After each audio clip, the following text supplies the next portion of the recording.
Alright everyone, we are live. From last time I got some complaints that my microphone was too low. I hope this has been solved at least a little bit.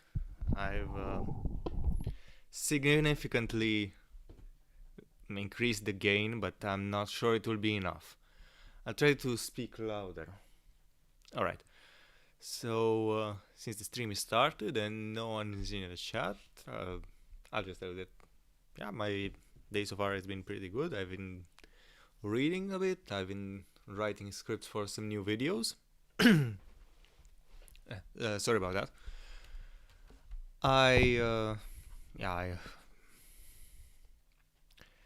I'll wait for responses on how the improvement in audio levels is. Let me put this here. Okay. Yeah.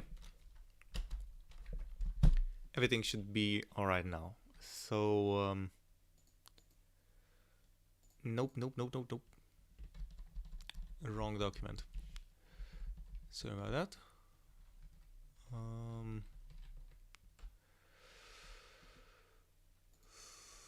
Bam. What's this? Okay. Okay.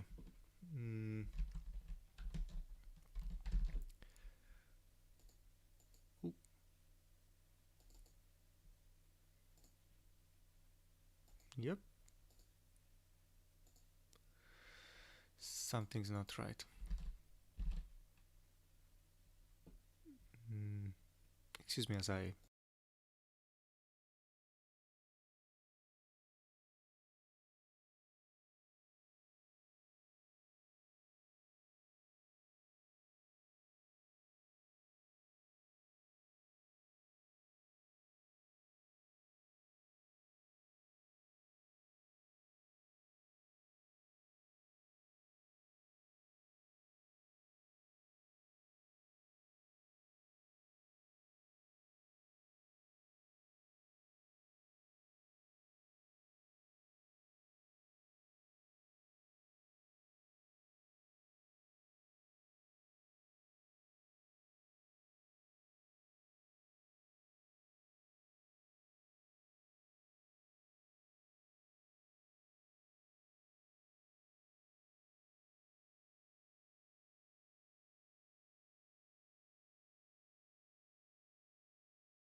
Alright, found my problem. Yeah, sorry about that, I was just confused by my own setup. As I was saying, I hope this is a more appropriate volume for everyone. And let's continue with the stream where we left last time. Hitler bridged what he and his leadership knew to be a precarious financial situation with military adventures that had terrible consequences for millions of people. Dispossession, deportation, and mass murder became major sources of state income. In 1942, Deputy Finance Minister Reinhard issued a blanket order. The contributions that have been allocated to paying off the interest and principal on the national debt must henceforth be covered by current revenues earned from the economic exploitation of the Western territories. Source 18. The Nazi regime required the constant military destabilization of the periphery in order to maintain the illusion of financial stability at the center of the Third Reich. Gigantic arms and construction projects are already being planned, wrote Gerdeler in 1930. The German people have been promised that they will receive comprehensive state care in their old age. With increase in the territory under our control, we will get involved in even bigger construction and development plans. Source 19. Aryanization for war. In another major stopgap revenues to fund Hitler's popular tax and the rearmament policies was Germany's and later much of Europe's Jewish population. By late 1937, civil servants in the finance ministry had pushed the state's credit limit as far as it could go. Forced to come up with ever more creative ways of refinancing the national debt, they turned their attention to property owned by German Jews, which was soon confiscated and added to the so-called Volksvermögen, or the collective assets of the German people. The ideologically charged concept of collective assets, which was by no means restricted to German society, was implied the possibility of dispossessing these considered alien Volksfremden or hostile Volksfeinden to the ethnic mainstream.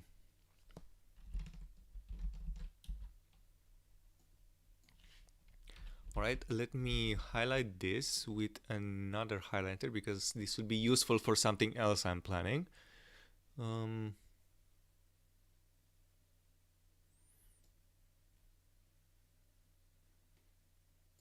maybe it will be useful, hopefully. Yeah. And just select these as the regular shade of green. Okay.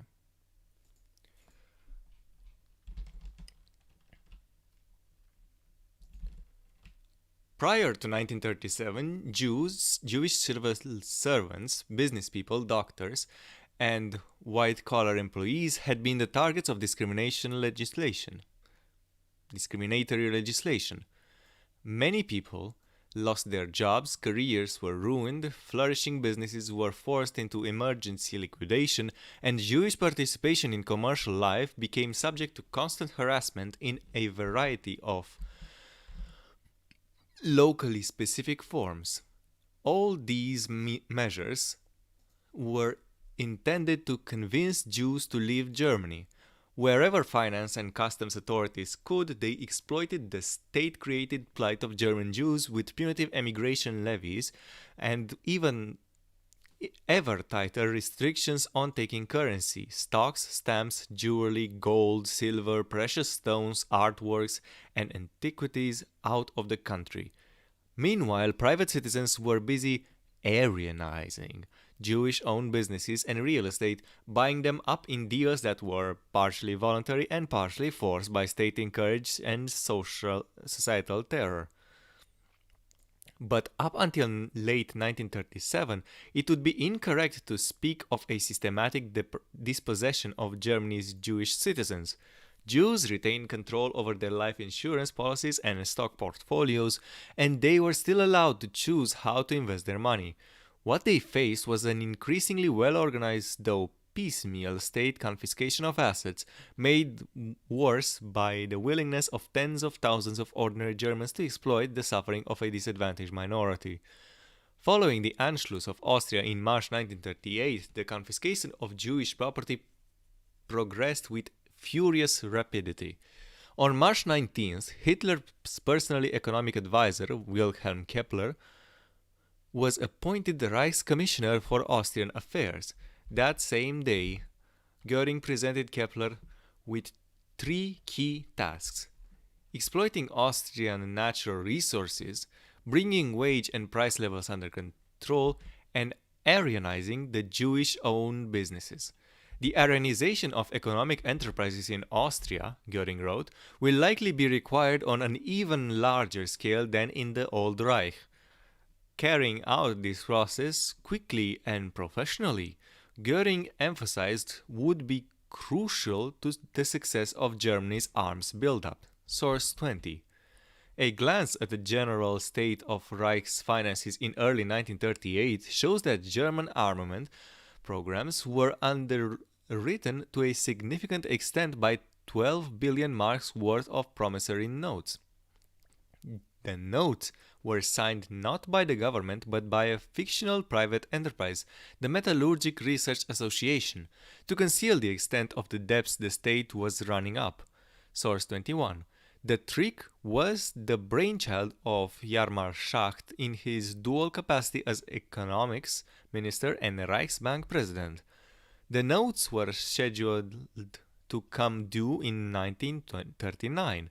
and the funds thus had to be allocated from the budget of borrowed to pay off the short-term obligations. At the same time, the Wehrmacht was demanding 11 billion Reichsmarks from the 1939 budget for military expenditures that overtaxed the capital market. To cover the Third Reich's running costs, the finance minister hastily began to issue treasury bonds, which in turn came due 6 months later. Source 22. These sorts of tricks couldn't go on indefinitely. As a first step in getting the state out of its self-created financial jam, the government issued the Edict of April 26, 1938, requiring Jews to declare all personal assets in excess of 5,000 Reichsmarks to local tax authorities. This was to happen within 6 weeks, and at the very latest by June 30th, although the date had to be moved back to July 31st because the government had difficulty delivering the necessary forms. The declarations allowed the state to monitor the investment and flow of Jewish-owned assets. A short time later, the chief legal advisor for the Ministry of Economics, Alf Krüger, characterized the edict as the forerunner to a complete and definite removal of Jews from the German economy. Source 23. Krüger divided the reported assets into different categories. The holdings of foreign Jews in Germany, as well as those of Gentile spouses of German or stateless Jews, were declared unassailable, but more than 7.1 billion Reichsmarks in seizable assets remained. In the summer of 1938, Krüger reported that, according to official surveys, German and Austrian Jews possessed wealth worth around 8 billion marks. Apparently, that figure included either some of the untouchable assets or assets that fell under the 5,000 Reichsmark limit.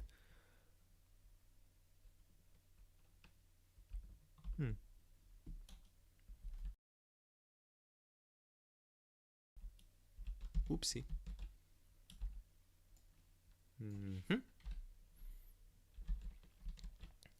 Okay. Let me check on the chat to see if anyone has gotten by yet. Chat.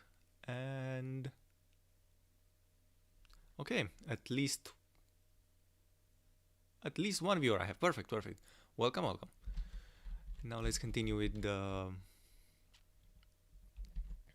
book.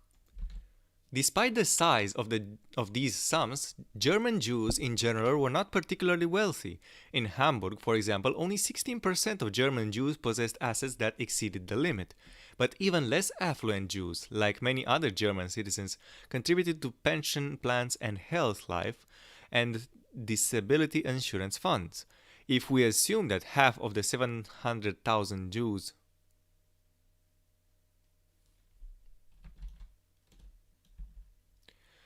Excuse me, but this book has a lot of missing letters, and I'm not sure if this is supposed to be a 700,000 because it's 700, 00.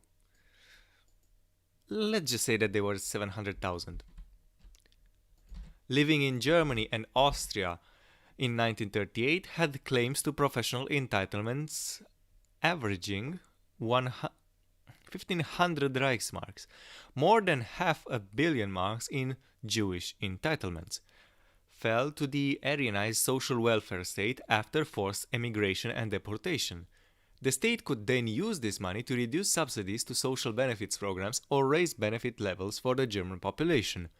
Only 2 of the many paragraphs in the 1938 edict dealt with issues beyond the formalities of how Jews were to declare their assets. One empowered Göring to direct a 4-year plan to coordinate the integration of a reportable assets with the needs of the German economy. The next paragraphs laid out possible sanctions, expropriation of personal wealth, and up to 10 years incarceration that could be imposed if Jews tried to conceal their holdings. The edict required Jews to voluntarily submit to the Aryanization of their assets by tax authorities. Source 25. Simultaneously, in May 1938, the Economics Ministry issued the following policy statement. The development of legislation concerning Jews will lead to increased efforts to emigrate. Subordinate authorities were instructed to take prompt preemptive measures with respect to Jewish wealth when they had reason to believe Jews were preparing to leave the country. Source 26. As the Dutch historian A.J. van der Leeuw has pointed out, this instruction laid the groundwork so that the largest possible proportion of Jewish-owned assets would flow into the state's coffers. Source 27.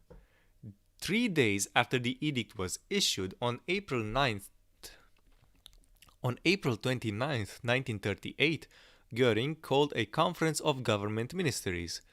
The topic under discussion was how to achieve the definitive removal of Jews from economic life, with the goal of transforming Jewish wealth in Germany into assets that will deny the Jews any economic influence. In practice, this somewhat cryptic formulation meant that Jews would be forced to exchange most of their assets for government stocks and bonds. The conference participants hoped that this initiative would play well abroad since German Jews would be, at least on paper, compensated for lost assets.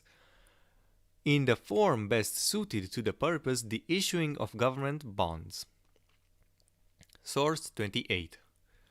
Those responsible for the finances of the Third Reich saw a number of advantages in the compulsory exchange of Jewish-owned personal assets for government securities.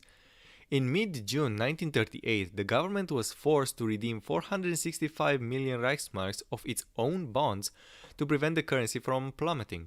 With such emergency interventions, which entailed nothing more than the central banks printing more money to cover the state's exorbitant debts, the finance ministry hoped to conceal Germany's precarious financial situation from global markets. Officials also hoped the buyback would allow them to issue new bonds in the future, which would otherwise be difficult and perhaps completely impossible. On September 1st, 1938, Schwerin von Kroskig informed the Führer that within the month state coffers would run dry.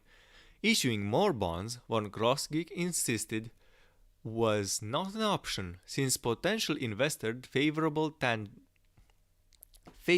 tangible assets. "We are heading for a grave financial crisis," von Kroskig warned. "The initial signs of it have already attracted attention abroad to the weakness of our economy and have led to a worrisome loss of confidence at home." Source 29. With Germany's financial situation worsening by the day, the Nazi leadership in Berlin was keen to forge ahead with its annexation of Czechoslovakia and its domestic pogroms against Jews. The state treasury needed money. Despite various accounting tricks, the government was just barely avoiding bankruptcy. If nothing was done, Germany's financial problems would quickly be laid bare. The only hope was to go on the offensive. Looking back a few days after the anti-Jewish pogroms of November 9th to 10th, 1938, Göring recalled the discussions of removing the Jews from the economy, entering them into the ledger sheet, and letting them live on the interest. Göring was referring to the interest on the government bonds for which Jews had been forced to exchange their property. The Jew is being driven from the economy and is surrendering his economic assets to the state. In return, he is being compensated. His compensation is noted in the ledger sheet and accrues a certain amount of interest. That is what he has to live on. Source 30. The assets of Germany's Jews converted into government bonds would provide the country's war chest with a cushion of several billion Reichsmarks. In contrast to the seizing of church property during the French Revolution, the Foreign Office noted in a communicato to its embassy staff abroad entitled "The Jewish Question as a Factor in Foreign Relations for the Year 1938. Compensation was being provided for the confiscated wealth. The Jew whose assets have been expropriated received imperial bonds bearing interest, to which he then has access. Source 31. In a speech to Goletiers on December 6, 1938, Goering emphasized the connection between Germany's arms buildup and the nationalization of Jewish owned property. Individual businesses, warehouse stocks, furnishings, and works of art, he told them, were to be sold off locally. An oil painting seized from a Jewish household in Stuttgart, for example, should preferably be offered for sale to a Stuttgart museum. The same procedure applied to cars, which were to be placed on the local market at the going price. But Goering hastened to add that the proceeds from the sale of businesses, paintings, or cars, whether in Munich or Nuremberg, in Stuttgart, Karlsruhe, or Hamburg, belonged not to the cities, local states, or districts, but exclusively to the Reich's central government. Disavowing any interest in the Jewish question, Goering explained why he was getting so deeply involved. I know no other way to keep my 4-year plan and the German economy going. He cautioned the Gauleiters against confiscating Jewish owned belongings for their own personal gain. The proceeds from Aryanization are to go solely and exclusively to the Reich. That means to its administrator, the finance minister, and to no one else. Only in this way is it possible to carry out the Führer's rearmament program. Interior Minister Wilhelm Frick was equally clear in warning local authorities and personal profiteers. Assets currently in Jewish hands are to be regarded as the property of the German people. Any destruction or decrease in their value means a decrease in the collective assets of the German people. Source 32. An edict issued by Goering that month further decreed that the proceeds from the expulsion of Jews from German economy would go exclusively to the Reich. The pogroms of November 9th to 10th, 1938 accelerated the process of turning what had been a vague policy statement into reality. Backing fiscal policy with terror made it possible to implement the long-standing idea among bureaucrats that the Reichsbank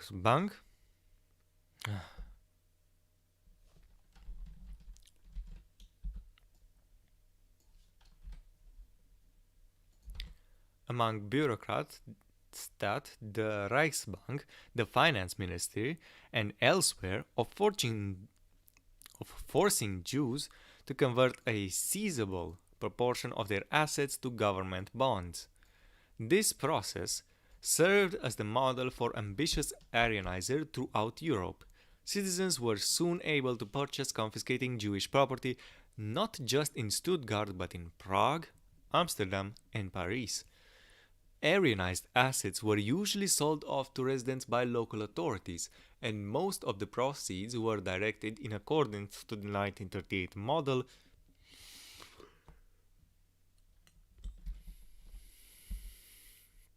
into German state coffers. The intense interest of finance experts in having Jewish assets converted into government bonds is evident in the debate over the atonement payment of 1 billion Reichsmarks levied on German Jews on November 12, 1938, in the immediate wake of the pogroms. To raise this sum, Jews would clearly have to sell off holdings, including real estate, stocks, and even government-issued bonds. That prospect drew protests from the Reichsbank board member Karl Blessing, who feared that the next week the Jews will begin to sell off hundreds of thousands of Reichsbonds to procure the necessary funds. The levy would be counterproductive, he argued, since such mass sale would either undermine the value of future bond issues or compel the finance minister to buy back bonds to protect their credibility. Blessing's objections were answered by a prohibition against the Jews selling off their bonds. Source 34. Goering had a second problem in 1938. Along with figuring out how the government could secure credit, preferably on a long-term basis, he also needed hard currency to import raw materials from the arms buildup and foodstuffs to meet both Germany's immediate and future requirements, including stores of grain for the impending war. Thus, on July 25th, 6 days before the extended submission deadline, Göring instructed tax authorities to scour Jewish assets declaration forms with maximum haste for foreign securities. The holders of these securities were to be ordered to offer and, if asked, sell them to the Reichsbank within a week. Source 35. Here, too, Jews were to receive nominal compensation in the form of government bonds. A few days later, Hans Fischbach, the minister responsible for economic affairs in what had been Austria, requested that a Reichsbank manager be assigned to the currency division of the Jewish Emigration Bureau, an agency created by Adolf Eichmann to help force Jews to leave the country. The atonement payment increased state revenues by 6%. The money was earmarked to help the government bridge the acute financial shortfall. Either that year, Schwerin von Kroskig had threatened to freeze expenditures, halt new construction projects, and decrease already allocated budgets to prevent state finances from spiraling out of control. He rallied those affected by the potential cutbacks by quoting Göring. Solving the problems that face us will be easier if we act as quickly and decisively as possible to ensure the vitality of our nation against all eventualities. Walter Beyhofer, the finance minister representative within the Reichsbank leadership, warned in his annual report for 1938 that the state of government finances in November was catastrophic. In terms of cash flow, he wrote, there is a deficit of 2 billion Reichsmarks. There is an immediate danger that the Reich won't be able to pay its debts. Source 37. This was precisely the juncture at which the atonement payment was ordered. The financial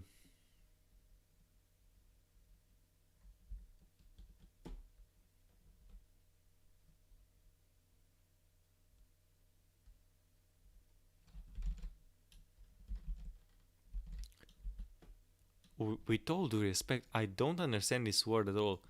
So, Kran K 822.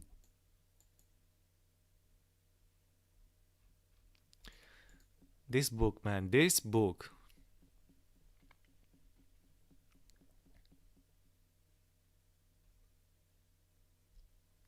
I'll just read situation. Situation so spurred the government to insist that the banks involved in appropriately selling off Jewish-owned stocks provide the Reichs with emergency credit.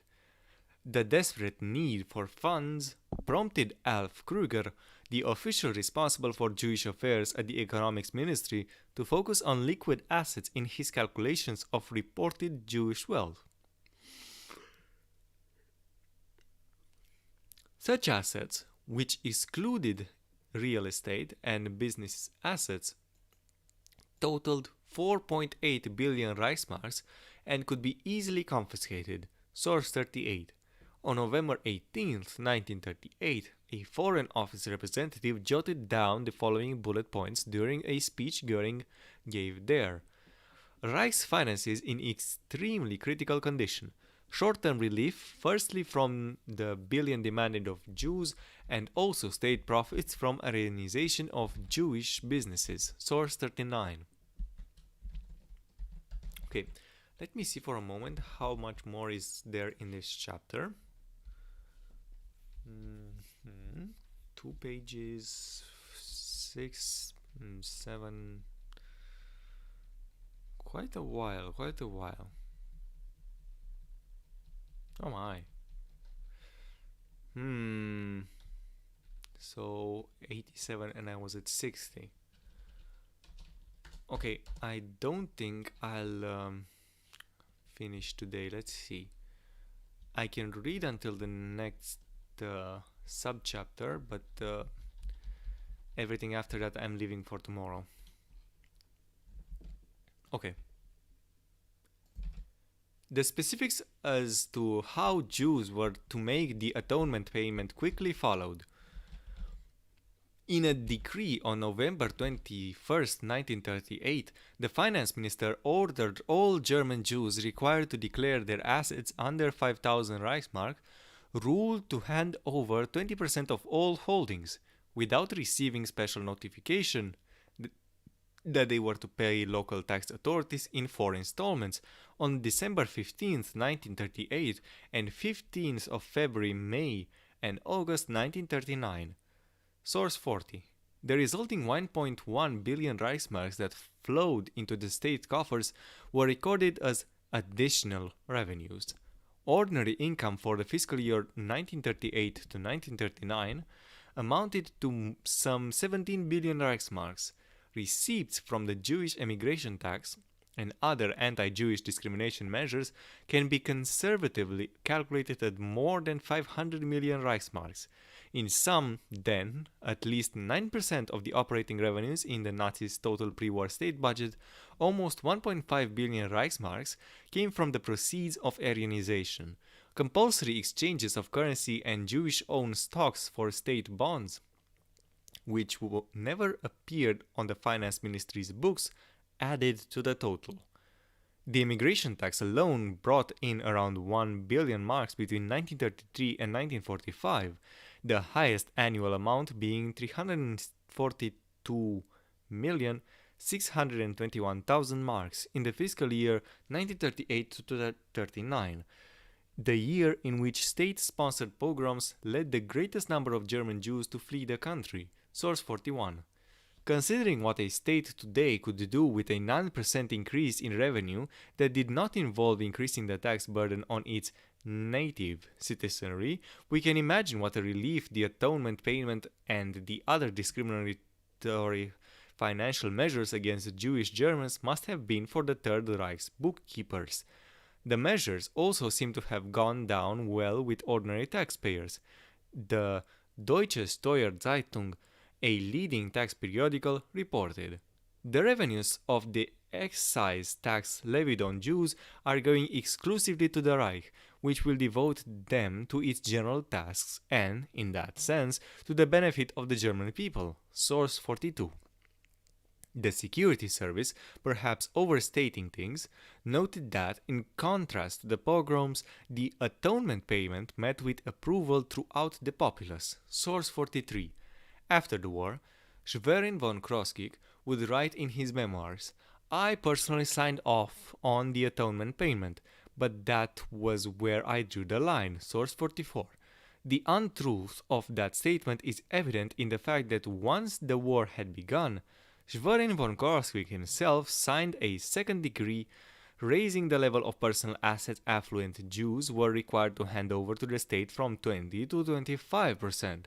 The additional 5% was payable within 4 weeks and brought the revenue from the atonement payment to 1,136,612,495 Reichsmarks.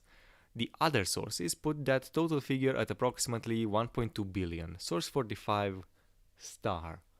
The exact percentage of the atonement payment was kept flexible to ensure that Göring's financial goals were met. In summer of 1951, a civil servant in the Federal Republic Finance Ministry testified to the American occupation forces. As a matter of principle, the percentage of contributions was supposed to be elevated until the full amount of the contribution reached 1 billion marks. If the individual Jew falsely reported his assets or refused to pay all or any part of his contribution, the burden was not transferred to the German people, but was left to the Jews among themselves. Source 46.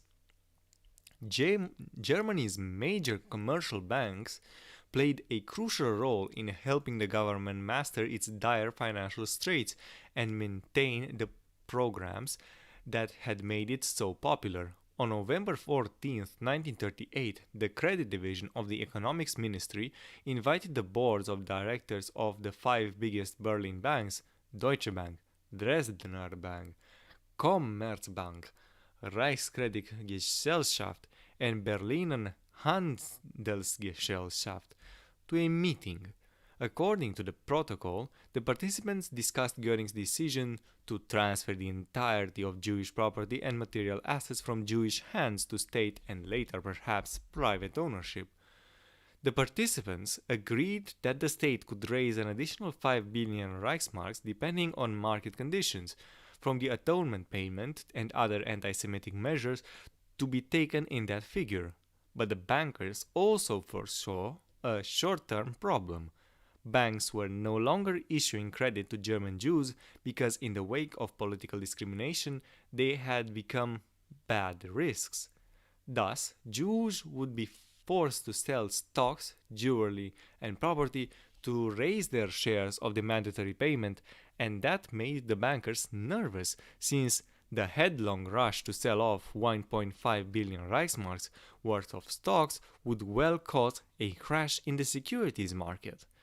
The head of the problem, the bankers argued that the bankers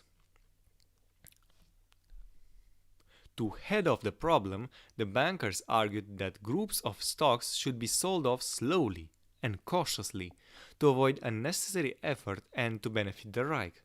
They proposed freezing the accumulating securities at the institutions of deposit, then selling them off gradually and in methodical fashion according to the state of the capital market and in the interests of the Reich's financial administration. The Third Reich, however, was broke. To ease that situation, the banks offered to provide the Reich's financial administration with the line of credit secured by Jewish securities to be acquired in the future. The terms could be agreed upon easily. Source 47. Their offer was eagerly accepted. After the meeting, the government required that all Jewish-owned securities be placed into a safekeeping account and thus be frozen. Source 48. This guaranteed that stock values would be protected and that bonds issued by the Third Reich would be kept off the market. The bank directors were not the ones doing the actual plundering here, but they acted as accessories, helping maximize the efficiency of the dispossession campaign. They were, in effect, fencing stolen goods by turning them into available cash. They were also acting in their self-interest. Deutsche Bank, for example, charged its Jewish customers a service commission of 0.5% plus an administration fee on all transactions. In polite language of banking, the terms of contract read, "For services rendered in conjunction with the payments of contributions, we hereby present our clients, in this case Jewish holders of safekeeping accounts, with a bill of 0.5% of the total sum involved and no less than 1 Reichsmark per entry." Source 49. The secondary exchange of temporary nationalized securities meant that more businesses and the bank possessed a first purchase option. Most of the proceeds from such transactions, however, benefited the state's coffers and reduced the burdens that would otherwise have had to be borne by German taxpayers. The same was true for private life insurance policies, the overwhelming majority of which the finance ministry cashed in at the pre-contracted rates. The bank, acting as a financial custodian with a mandate from the state, managed the securities in the interest of the Reich and to disadvantage of its former customers. Periodically, it passed the assets to the Prussian State Bank or the Reichsbank, which sold them off.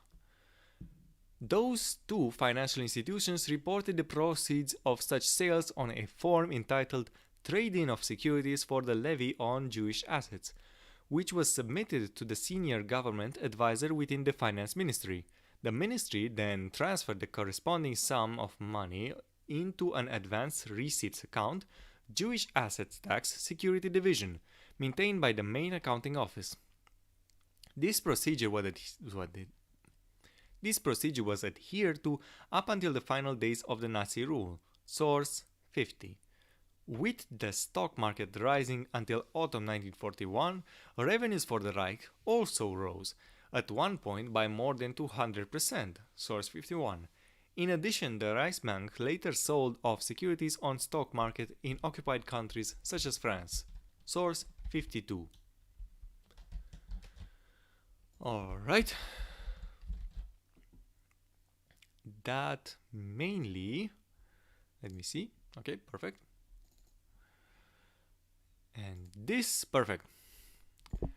That mainly wraps up what I had for today.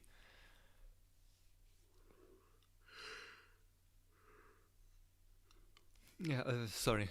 I must not be getting enough sleep. I'll try to sleep more today because this isn't a sustainable state of affairs. Oh, look, the moon. I have a moon outside. It's very nice. Anyway, today we learn about various ways the Jewish dispossession was done in the financial sector of the Reich, and it's becoming clear and clearer than ever before that the state of the financial market of the German economy was on the brink of collapse constantly, and they had to do trick after trick of converting the present debt into less present debt but with more future debt, with securities and Aryanization of Jewish businesses. So this was about it for today. I hope you'll join me tomorrow at the same hour for the next part of the chapter, and hopefully tomorrow we'll finish with chapter 2 of Hitler's Beneficiaries. So this was about it for today. Thank you all for joining. Until next time, let us all toast for mass creation and have a good one.